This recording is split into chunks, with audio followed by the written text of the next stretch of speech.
In the heart of the sprawling wilderness on the edges of Sabi Sand, where golden plains intersect with dry riverbeds, and where the night is not merely darkness, but an open stage for roaring and predation, a lion was born, unlike any of his kind.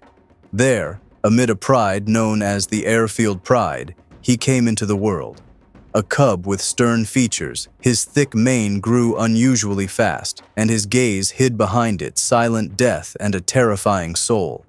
That cub would come to be known as Mr. T, or the devil who drowned the savannah in blood and rage. He was born around 2001 or 2002.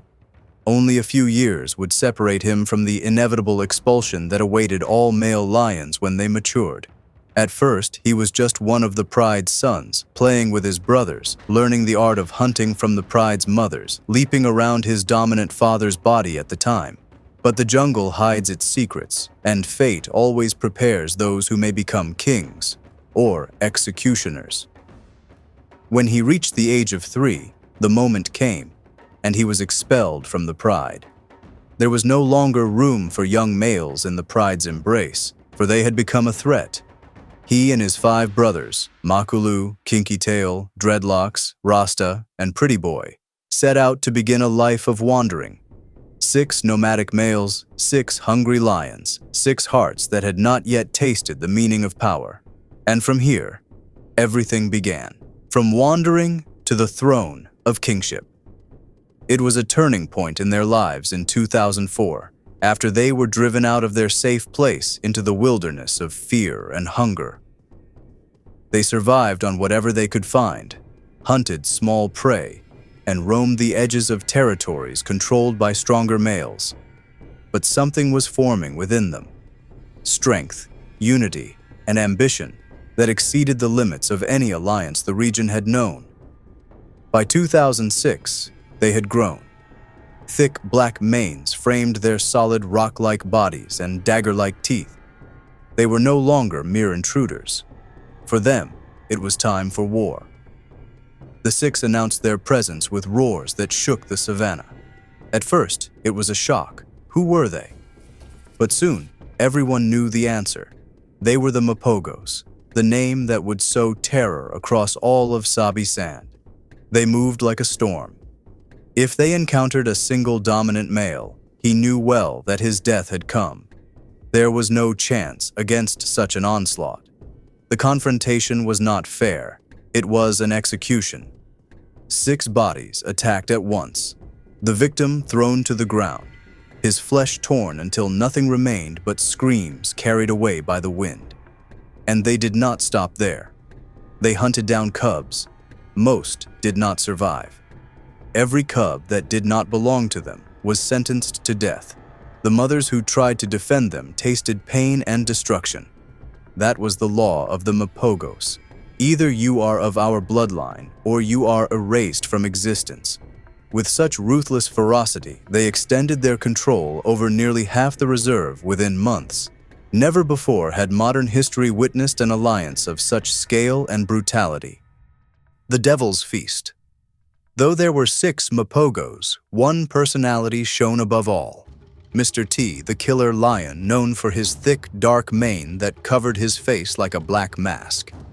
But it was not the mane that made rangers and visitors call him the devil. It was his actions. He was unpredictable. He attacked suddenly, without reason, and tore apart his opponents with savagery even after they were dead. He wasn't merely a killer, he enjoyed the moment of slaughter. Although he loved all his brothers, his bond with Kinky Tail was special. They were an inseparable duo, hunting together, killing together, protecting each other's backs. When Mr. T surrendered to his madness, nothing could stop him, not even his brother's cubs. More than 11 cubs were killed by his fearsome jaws, slowly, cruelly, and without reason. None of his brothers intervened, as if they had accepted the devil among them. Thus, Mr. T became not just another lion, but a symbol of terror, a dark legend told in every camp and every safari. The Brothers Division. Despite the Mapogos' might, cracks began to appear within.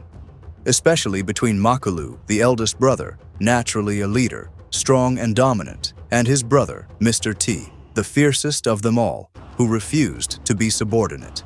In 2008, repeated clashes broke out between them. In one of the fiercest, Makalu bit into Mr. T's leg with such force it nearly crippled him.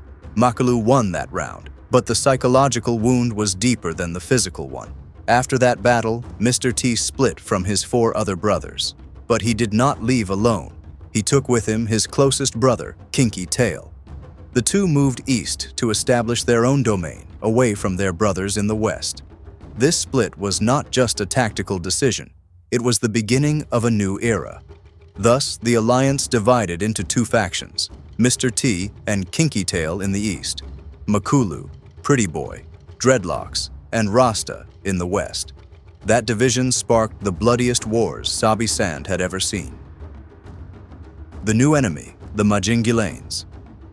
In 2010, a threat emerged unlike any before. 5 young males in their prime, known as the Majingilanes. Their bodies were solid and explosive, their eyes fearless.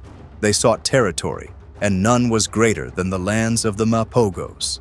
They began their challenge, roaring at the borders, marking trees and rocks with their scent. The message was clear: we are here, and we are coming. Mr. T and Kinky Tail did not retreat. On the contrary, they accepted the challenge with arrogance. They had never lost a fight. Why fear now? On June 8, 2010, the spark ignited. In a dense forest, the brothers encountered a lone Majingilane male. He tried to flee, but they caught him, pinned him down, and tore him apart. He was fierce, fighting until his last breath, leaving scars on Mr. T's face and Kinky Tail's paw. But the result was inevitable. One Majingilane was dead. Yet in the jungle, it was known. Blood begets blood. That night, vengeance was set in motion. The tragedy of Kinky Tail. Under the cover of darkness, the Majingilanes moved, furious and seeking revenge. They searched relentlessly until they succeeded in isolating Kinky Tail, who was wounded and limping from the previous battle. Still, he refused to retreat. He faced them, 4 against 1. He fought fiercely, injuring and pushing them back, but eventually, he fell beneath their brutal strikes and biting jaws. They pinned him to the ground and tore him apart mercilessly. By the time Mr. T arrived, it was too late. He saw his brother, his other half, being ripped apart between the enemy's jaws. He tried to attack and save him, but the odds were against him. They chased him away, forcing him to flee. When he returned, everything was over. Kinky Tail was nothing but a shredded corpse. That moment changed Mr. T forever. He was no longer the same lion. He became darker, filled with hatred and fury, as if Kinky Tail's soul had turned into boiling blood in his chest. For 2 whole days, he stood at the eastern borders roaring for his dead brother without pause. His mourning echoed through the wilderness. But the jungle shows no mercy, and he had to go on. The Devil Unleashed. Mr. T returned to his brothers in the west, but something inside him had shattered. He was no longer just a powerful king. He was now a true devil. He began killing his brothers' cubs one by one. More than 11 cubs died by his claws over a few months. None of his brothers tried to stop him. Perhaps they feared him, or perhaps they understood that the pain inside him could not be calmed. The Mapogo coalition shrank after Rasta's mysterious disappearance. Only 3 remained, Makalu, Pretty Boy, and Mr. T, still kings of the West. But time moved on. They were aging, their wounds accumulating. It was clear a new dawn was coming, one carried by younger, stronger lions. The end at the hands of the Saladi. Then came 2012, when another coalition emerged from the south. 4 males called the Saladis, later known as the Katos. They were in their prime, hungry for dominance and unafraid of facing legends. By February, signs of war were already clear. The confrontation was inevitable. As the Mapogos grew older, the Saladis grew stronger by the day. On March 16, 2012, the decisive moment came. In broad daylight, the Saladi coalition caught Mr. T alone. They attacked from all sides, slashing his back open with a deep wound. He fell to the ground, roaring, a cry that echoed through the savannah. He tried to fight, but one bit into his spine and broke it, leaving him paralyzed. Even then, he did not surrender. He kept growling, trying to rise, biting the air as if refusing to accept defeat. He fought until his last breath, even while unable to move. The Rangers watching were stunned. One later said, "He died as he lived, a warrior to the very end." Legacy of blood and fire. With his death, the era of the Mapogos ended. That coalition had terrorized the reserve for years, ruled half of it, and killed more than any other in modern Sabi-Sand history. Mr. T left behind a legacy of contradiction. To some, he was a monster, a devil, a heartless killer. To others, he was a legend, an unbreakable king, a lion who wrote an unmatched saga in blood. Even today, years after his death, his name is still whispered among rangers and visitors. When they speak of lions that changed history, they say, "There once was a terrifying and majestic lion named Mr. T." This is not merely a tale of a lion. It is a story of power, blood, love, madness, and betrayal. A story reminding us that the jungle shows no mercy, that no king's throne lasts forever, but some kings are never forgotten, and Mr. T was one of them. Have you ever imagined an African paradise gleaming under a bright blue sky, adorned with clouds woven like delicate cotton? Imagine a vast ocean of grasslands shimmering in hues that dance between emerald green and golden glow as the seasons shift. But wait, do not be deceived by this beauty, for these wild lands live in a constant state of turmoil, where survival demands primal instinct and unyielding fury. At the heart of this fierce arena, two brothers rise, born to be kings. They are the cubs Tao and Banda, heirs to the great Kanika pride. They were raised among buffaloes, forged by the bitterness of losing everything, yet they always rose again with unmatched strength. So join us today on this thrilling journey and prepare for an adventure that will capture your heart and mind. In their early days, Tao and Banda's world pulsed with warmth, their mother's rich milk, the shadows of dominant males that protected them, and the lessons of the aunt lionesses who skillfully chased away jackals. The Okavango Delta in Botswana was a royal banquet for them. Oryx, warthogs, zebras, and the star of the feast. The buffalo, the living wall, as rangers describe it. But never think of the buffalo as merely large prey. It is a strategic giant that can weigh up to 900 kilograms, capable of crushing a full-grown lion if it senses danger. Yet Kanika's lionesses turned these moving fortresses into feasts with astonishing coordination. Two lions distracted the target, others attacked from the flanks, and then a synchronized leap ended it with a precise chokehold. At 10 months old, Tao and Banda watched in awe, mimicking every move in their play as if rehearsing in slow motion. The savannah seemed endless, but every empire has its red lines. To the north lay the lands of the Gosa Pride, to the east, the territory of the Roari Hyena clan. Between them were neutral corridors that turned into open theaters for the wild. Kanika's males guarded their borders with alkaline urine and deep claw marks etched on dry tree trunks. A clear message: enjoy it while it lasts, cubs. This land will not be yours forever. In adolescence, Tao and Banda's instincts erupted like a summer storm under a blazing noon. Two shadows appeared from the eastern corridor, nomadic lions exiled from a neighboring coalition. They weren't mere wanderers. The lionesses sensed danger and stepped aside for the resident males to confront the intruders under a sun that melted the rocks at over 40 degrees Celsius. Picture the scene: manes colliding, testosterone surging, a battle of giants. 1 minute of brutal strikes and bone-crushing bites, and the fight continued until one Kanika male pinned his opponent beneath his jaws. Then, in a moment of royal mercy or arrogance, he released the defeated lion instead of ending his life. Tao and Banda watched sharply, learning their first lesson. Strength isn't always in killing, but in knowing when to strike. Weeks passed, and the brothers' eyes absorbed power with every movement. By 18 months, they had earned their first invitation to the hunts. Their mother, agile and fierce, trained them herself. She would stalk, then leap, and Tao mirrored her steps precisely. Banda hesitated, then followed. Their prey was faster, but surrender was not an option. After hours of failed attempts, they ambushed an antelope, but the warning cries of vigilant baboons exposed their plan. With every failure came learning. By age 2, Tao and Banda's fierce features took form.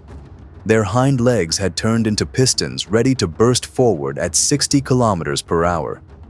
They stood at the threshold of their final rite, leaving the family. But fate had other plans.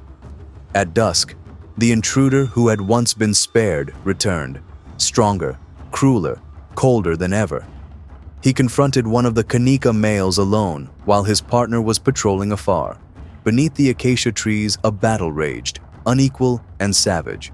The invader, fueled by vengeance, struck with the fury of a storm.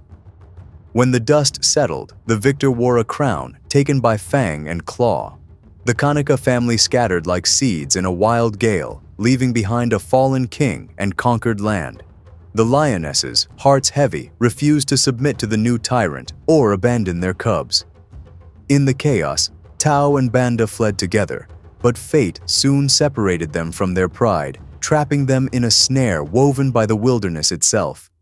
From night to night, the brothers awoke to a world without guardians or borders. No buffalo feasts, no protective shadows of aunts. The savannah now offered them a single command: wander, hunt without help, follow scents carried by the wind, and stay alert, for danger lurked everywhere. Hunger, the invisible enemy, struck without mercy. On the 4th day of fasting, vultures circled the horizon, a sign of an abandoned carcass. The brothers' bellies growled like distant thunder. They approached. Tao bit first, but Banda hesitated. He smelled danger, hyenas perhaps, or worse, an older lion prowling nearby. But hunger roared louder than fear. They devoured the rotten flesh in heavy silence, chewing not just meat, but their pride. In exile, every bite is a treasure. 6 months passed like an eternity. Their ribs jutted like the ridges of barren hills. Thorn wounds healed, then tore open again with every step. But instinct led them to hidden treasure, a field rich with buffaloes swinging between mud and fresh grass. The females and calves followed a predictable path. It was a golden opportunity, yet laced with danger. Tao and Banda, still lacking experience, targeted a young calf. They crept through the grass, silent as shadows, until 20 meters away. But the mother's eye caught movement. The ambush turned into a trap. A wall of adult buffalo closed ranks and charged. The brothers retreated, but a thunderous roar shook the ground. A dominant male with a thick mane and dark limbs appeared, claiming the field. That moment taught them an instinctive lesson: never run toward a roar, and never abandon your brother. Adrenaline drove Tao to break both rules. He attacked the intruding lion with lightning fury. In a decisive instant, he survived, but bleeding heavily. The brothers fled, hiding in the brush, waiting for the right moment to rise again as kings of the savannah. November rains poured 400 millimeters of life. The savannah awoke in emerald splendor. Antelopes multiplied, warthogs dotted the horizon, and the channels overflowed. Tao and Banda, now with full manes and lean, powerful bodies, reaped the rewards of endurance. They stole from hyenas' kills, joined hunts with nearby lionesses, who, strangely enough, saw them not as threats, but perhaps as future kings. Banda excelled in the hunt. His roar shook the ground. Tao, however, discovered another weapon: charm. A lioness in heat strayed from her group, luring him with golden promise. But he forgot this land bore scars of an old rival. A thunderous roar erupted. Tao retreated just in time, realizing he had strayed far from his brother. That night, Tao did something rare for a lion. He roared for help. The echo traveled 5 kilometers, answered by Banda from the thickets. After hours of searching, their heads touched in relief. Tao had survived. They could rest, but not for long. A year passed. Time sculpted the brothers. Their manes grew darker, their muscles enviable. Their energy turned survival into ambition. The scent of females called again. They followed the trail to 3 lionesses with cubs. The resident male was away on patrol. Perfect timing. Tao advanced, Banda close behind. But the king caught their scent and raced back. This time, he faced 2 machines of fury. The battle lasted 5 minutes. The king fell motionless. The crown of the kingdom passed to the brothers. In the weeks that followed, the lionesses led the brothers across the delta's realms, through pools of constant water, scattered forests, and open plains rich with prey. Tao stayed with the lionesses to protect them, while Banda marked territory every 300 meters, declaring their empire.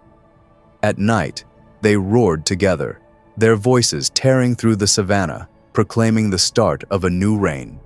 Soon, the lionesses entered heat in unison. They mated with the kings, and within 100 days, 7 healthy cubs were born. The kings lifted their crowns high and prepared for what was to come. Every hunt now mattered twice as much. Every patrol became a shield for the future. Beneath an orange sunset, Tao lay as a cub slid down his mane, playfully biting it. The other cubs danced among the lionesses. No longer were there lions without a pride, but an empire reborn. Tao and Banda were now flawless hunters, vigilant fathers, fierce guardians, true kings. And all of it was possible because, in the decisive moments, they chose to rise instead of flee. Now, take a deep breath. Imagine the scent of fresh grass mingling with warm blood of prey. The open wild where epic tales are woven from fury, love of dominance, and pure defiance, sealed by blood and crowned by rare moments of peace. Cecil, the legendary lion and the true face of power and authority. One of the most powerful and beautiful lions in Africa. His death was considered one of the saddest moments in Hwanga National Park, specifically in the Matabeleland North region of Zimbabwe, a true story, and an amazing tale from the rich lands of Africa, teeming with the fiercest and most fiercely competitive beasts. So today, we put our hand on our heart as we recount the legacy and timeless legend of a lion who left his exciting mark on the pages of Zimbabwe's rich history. This legacy that ended prematurely. The story begins when Cecil, born in 2002, was tracked by a collar designed to transmit his movements and health status. From his upbringing to his youth in the reserve, he had a very prominent role in the place, with his great ferocity and the beauty of his huge black coat and golden eyes, to the extent that many travelers who love wildlife and lions came from faraway places to see Cecil. The incomparable lion, indeed, seeing him was worth traveling for hours to enjoy this living legend.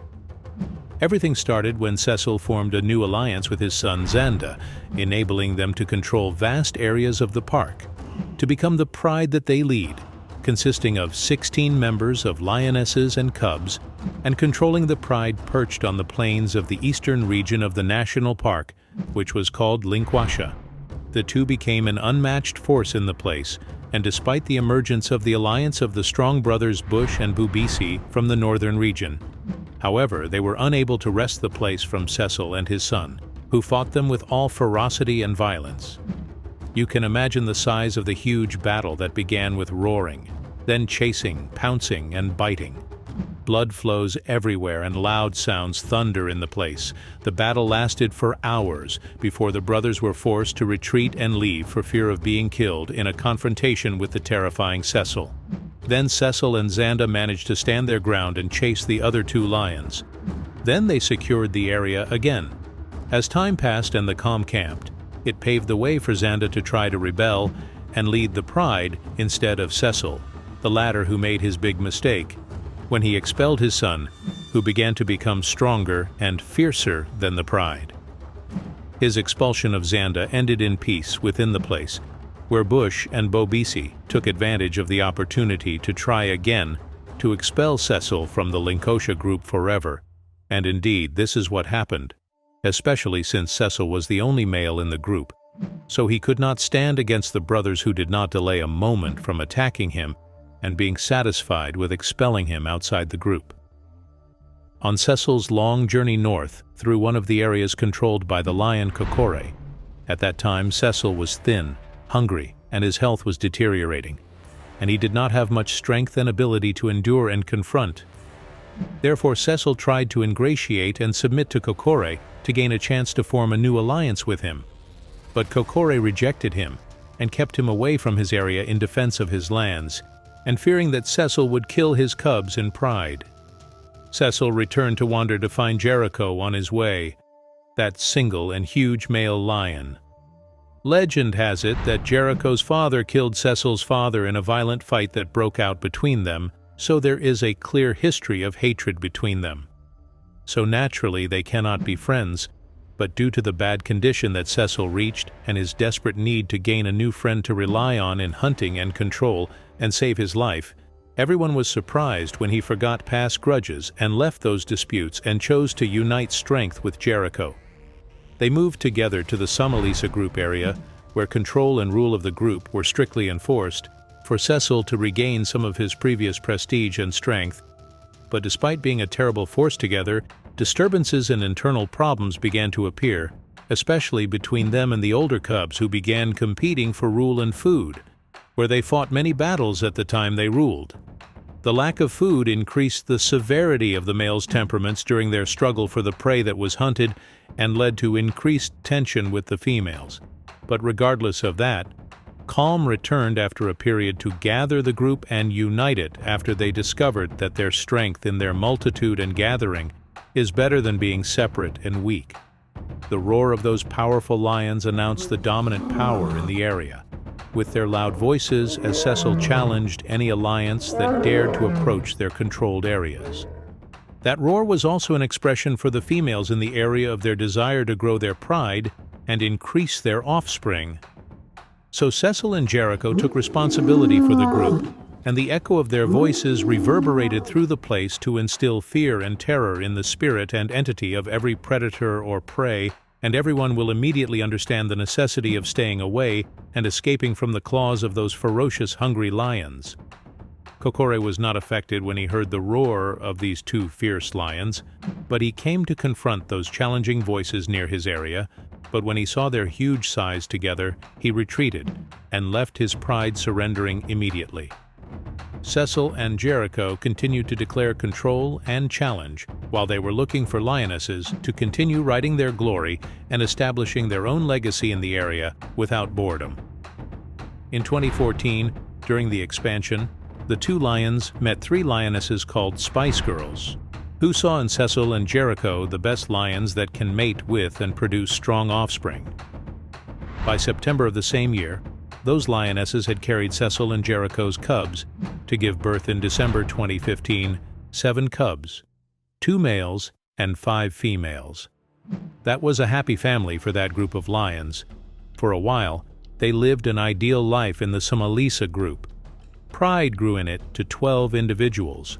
But with the increase of pride, responsibility increases, meaning that they have to struggle for the place and food. So they needed to expand the area again, where Jericho ventured north to an area called Kennedy, near the railway line. And behind the line is the forest, also known as the hunting area, which contains some lions and lionesses. Jericho found on his way a lioness named Kathy, who was old and alone. Jericho informed Cecil that he had found a larger area. Cecil immediately moved north to Kennedy, where Cecil saw Kathy and was happy with her presence, especially not for mating, but for raising young cubs. They stayed with Kathy for a long time before they decided to return to their previous group for a short period and then return overnight to Kathy. All this happened before disaster struck the lion Cecil, where the plot was being hatched to monopolize him and hunt him. Indeed, on the night of July 1, 2015, Cecil was lured outside the protected area, where 2 hunters from the area participated with an American trophy hunter named Walter Palmer in tracking and killing the lion Cecil through a sharp arrow that led to his death after leaving him for long hours of suffering. Cecil was 13 years old before his death, while Palmer had bought a hunting permit so as not to be legally accused of any crime. The authorities in Zimbabwe said that after killing Cecil, he remained free to visit the country as a tourist, while the other hunters, Sons of Zimbabwe, the hunting guide and the owner of the farm where the hunting operation took place, were arrested. They were imprisoned for a short period, before the charge was eventually dropped against them. This killing attracted the attention of the international media and caused great anger among advocates and animal conservation associations who used to come from abroad to see this powerful lion, and Palmer received many criticisms and negative reactions from politicians and celebrities. In the end, Cecil left behind a great legacy, and many genes are still alive that will take over the pride and rule the area for sure at the earliest opportunity, while Jericho remained in the north and did not return to defend the pride, where he stayed with Kathy before 2 other lionesses joined him, and he mated with them and became the father of 5 new cubs. In 2021, National Geographic Channels broadcast the documentary film produced by wildlife filmmaker Peter Lamberti from Lion Mountain Media about the lion Cecil and his life history full of dominance and power. Certainly, seeing white lions is an incredibly rare and unique sight, whether in Timbavati Reserve or in Kruger National Park in general. According to ancient African tribal history, white lions were revered as the spirits of deceased kings by the local Tsonga people. In other legends, they are said to be the children of the sun god, sent to earth as divine gifts. Throughout history, white lions roamed the Timbavati area, located on the borders of Kruger National Park, for hundreds of years. The year 1938 witnessed the first documented sighting of a white lion in the area. By the mid-1970s, white lions were sighted once again in Timbavati, creating a major local and international stir. Many documented the story in books, the most famous of which is The White Lions of Timbavati by Chris McBride. Therefore, the discovery of new white lions in Kruger National Park was considered natural. One of these lions in Kruger stole the spotlight and became immensely famous, especially after appearing on the Wild Earth program, which gained global recognition. He was also followed by large groups of South Africans who visited Kruger National Park and captured photos of this remarkable lion. That lion is Casper, whose status rose to the highest levels due to his rare white color. The reason behind the rarity of white lions is that both the male and female must carry the recessive gene called leucism, which affects melanin levels in the body to produce a white cub. The probability of both lions carrying this gene is extremely low, making these pale-colored lions so unique. Casper the white lion was born with his siblings in the Shishangan Pride in July 2014. He had 4 brothers, 3 with the normal golden color of lions, and 1 who shared Casper's rare white color. From a young age, Casper displayed signs of strength, courage, intelligence, and affection for his brothers. It was only natural that he would be ambitious in building his own glory and forming a coalition feared by all in the reserve. Mid-2016 brought a major event when a new lion named N invaded the territory controlled by Shishangan. His eyes were filled with challenge and anger as he attacked Shishangan ferociously. The bloody conflict continued until it ended with Shishangan's death. After killing the dominant male, the new lion set out, as usual, to kill all the cubs carrying the previous male's genes, ensuring the females would mate with him instead. Casper and his brothers realized their father had been killed and resolved to flee the area, carefully moving away as fast as they could. Their early journey into exile had begun, wandering the plains in search of survival. But the unknown held many misfortunes. Along the way, the cubs entered the territory of dominant lions without noticing their presence. Those lions pounced on Casper's white-coated brother and killed him instantly. Casper was also injured in the attack, but managed to escape with his remaining brothers. They chose to hide in the fields, learning the tactics of observation and hunting to strengthen their weak bodies. Over time, they began killing different prey, including buffalo, which gave them the energy and vitality to continue. The four lions eventually formed their own coalition, named the Shishangan Coalition after their former pride. Casper's brothers were named Casanova, Mfowethu, and Footloose. By mid-2019, the coalition was roaming the plains, watched by the cameras of visitors, especially focusing on the striking white lion Casper. They repeatedly attempted to hunt buffalo, never giving up. But suddenly, 3 massive lions appeared, sneaking toward Casper, who was sitting alone with his back to them. Casper only realized the danger when his brothers ran toward him roaring. He fled with them just in time, but after retreating, the 4 lions, led by Casper, decided to turn back and face the invaders who sought to expel them. A bloody and savage battle ensued, with the young lions fighting with rare bravery. They struck with ferocity, ultimately defeating the 3 attackers and driving them out of the area. It was their first great victory, achieved without surrender. After this triumph, the lions gained immense confidence. They began roaming Kruger, seeking to expand, explore, and challenge other lions. After 2 years of wandering, it was time for them to settle and take over a strong pride. Indeed, they encountered the females of the Satara pride and began mating with them. By 2022, 3 cubs were born, the offspring of Casper and his brothers, all with the natural golden color. To this day, the coalition remains with the Satara pride, though no one knows if they will eventually move on to another pride. Casper himself was known to disappear for long periods before returning. No one can predict the end of this coalition's story. The coming days may bring many more remarkable tales about Casper and his powerful brothers, especially now that they have reached 7 years of age and are at the peak of their strength and vitality.